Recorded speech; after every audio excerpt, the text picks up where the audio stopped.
I will discuss about influence of Spanish and American occupation in our country.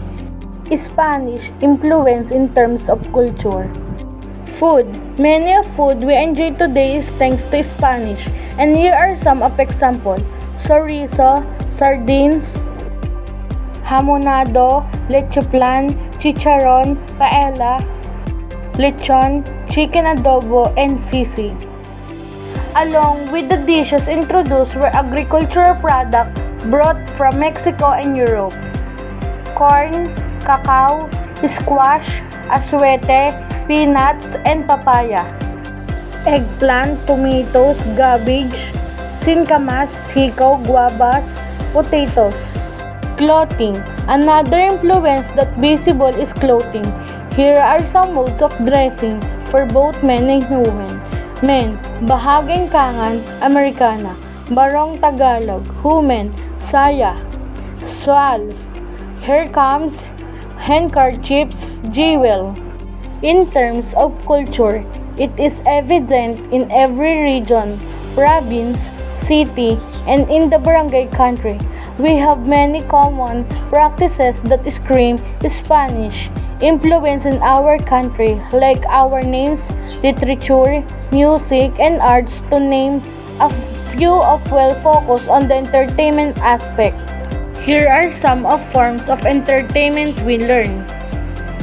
Cockfighting or sabong, moro-moro, zarzuela, Flores de Mayo, Santa Cruzan, balagtasan. Education. For the education aspect, the Spanish introduced a couple of concepts. Western educational system, elementary, secondary, and tertiary. Spanish history and language, reading, writing, arithmetic, and music. Aside from the educational concept, are the very institutions established all over the Philippines. Here are some of the few schools and colleges. Colegio Maximo de San Ignacio, 1589. Colegio de San Ildefonso, 1597. Escuela Pia, 1817. Old University of Santo Tomas, 1611. Old Colegio de San Isabel, 1632.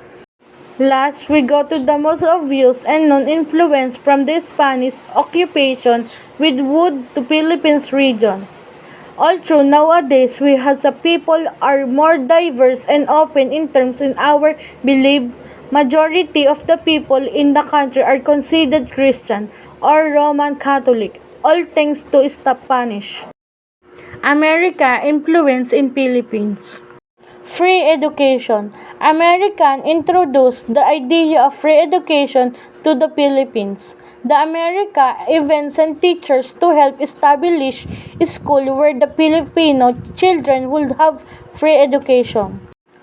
Religious freedom. When the America took over the Philippines, the people began to be free, join whatever religion they wanted.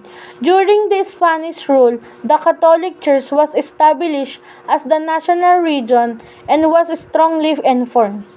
Because of this few-found religious freedom, there began to be many different churches beside Catholicism. Christian churches there are in the Philippines. This religion diversity has become a big part of the culture. Clothing. Here are few types of clothing that America introduced to the Filipino culture. Belt, suspenders, polo shirt, tennis shoes, shorts, skirt dresses, bonnet or hats, high heels, and makeup. Food. Here is the list of some of food that America introduced to the Philippines that have been widely adopted into lifestyle. Hamburger, sandwiches, oatmeal, ketchup, chewing gum, apple pie, mayonnaise, hot dog, steak, ice cream, cornflakes. Some America restaurants they have become very popular in the Philippines are McDo, KFC, and Dunkin' Donut. Which country had a better distribution in the Philippines? For me, is America.